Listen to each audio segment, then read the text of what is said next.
ओम शांति। किसी ने प्रश्न पूछा है कि स्मृति लब्धा का भाव क्या है।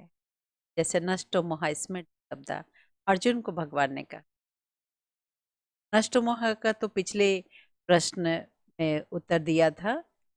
स्मृति लब्धा दोनों का आपस में बहुत गहरा कनेक्शन है कि हमें हद की भावनाओं से ऊपर उठना है। मेरा इस संसार में कोई भी नहीं सिवाय एक बाबा के। बाबा ही संसार है। जिसे मेरा समझते थे वो मेरे नहीं है, बाबा के है। इसलिए बाबा की रचना है, इसलिए हर एक का रिस्पेक्ट रखना है, हर एक को स्नेह देना है, हर एक में विश्वास करना है। लेकिन कार्य ऐसे करना है जैसे करण करावन हर बाबा है मैं निमित्त। मेरापन जहाँ दुख देता है और सब कुछ बाबा का है, ये निमित्त भाव अपने आप को बहुत हल्कापन रखाता है और बाबा से शक्ति प्राप्त कराता है। लेकिन ममत्व हटाएंगे तो मन को कुछ ना कुछ तो काम चाहिए।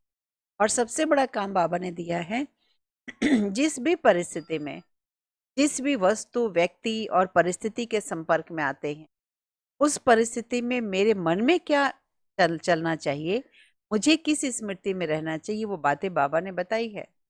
उसी स्मृति में स्थित रहना। और वो सच्ची स्मृति क्या है? सबसे मुख्य सार में कहे तो एक बाबा के स्मृति। बुद्धि में एक बाबा के सिवाय दूसरा कुछ याद ना है। बाबा और बाबा के सिवा बस। जिसको दादी जी संक्षेप में कहती, मैं कौन, मेरा कौन और मुझे क्या करना। तो ममत्व से अपने आप उपराम हो जाए, हद की बातों से अपने आप उपराम हो जाए। जब मैं आत्मा हूं ही अविनाशी, तो मेरा विनाशी चीजों का ही नहीं। मैं आत्मा हूं ही अकाल मूर्त, तो फिर इस वर्तमान जन्म में जो कुछ भी हमें मित्र संबंधी या पद पोजीशन या संपत्ति प्राप्त है, उनसे मेरा अविनाशी रिश्ता है ही नहीं।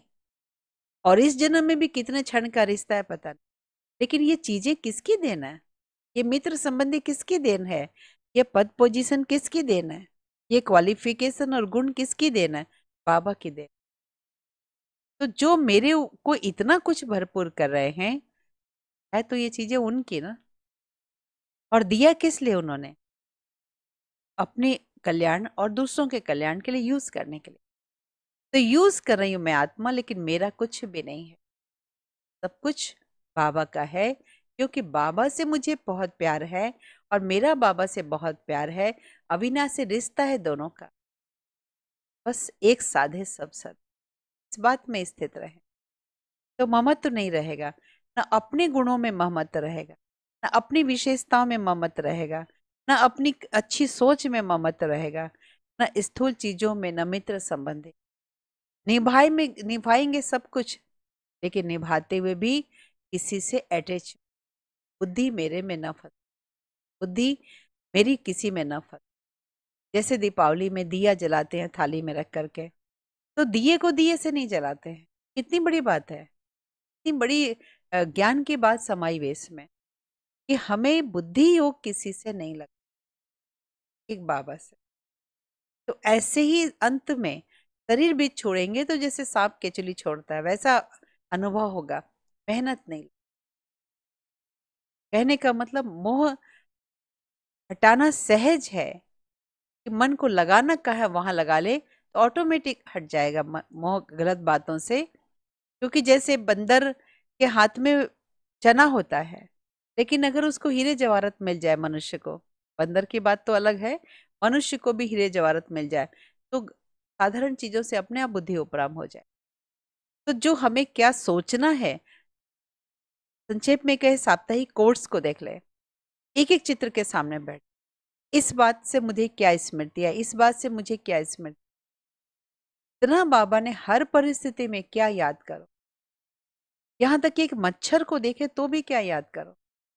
सत्युग में मच्छर नहीं हो, मच्छर की विशेषता को याद करो। घोड़े को देखो तो कोई याद करो, महारथी घोड़े सवार और प्यादे, घोड़े की विशेषता क्या वो देखो। ऐसे ही करके हर चीज में तुम्हें क्या याद रखना है वो बाबा ने कहा है। और मैक्सिमम हम उस पर अटेंशन, तो इस अवस्था भी बनती जाएगी, व्यवस्था भी बनती जाएगी और नष्टो मोहा भी बनते जाएगी। दोनों बातों का आपस में बहुत गहरा कनेक्शन है। नष्टो मोह। हमें यही करना है, सिमर सिमर सुख।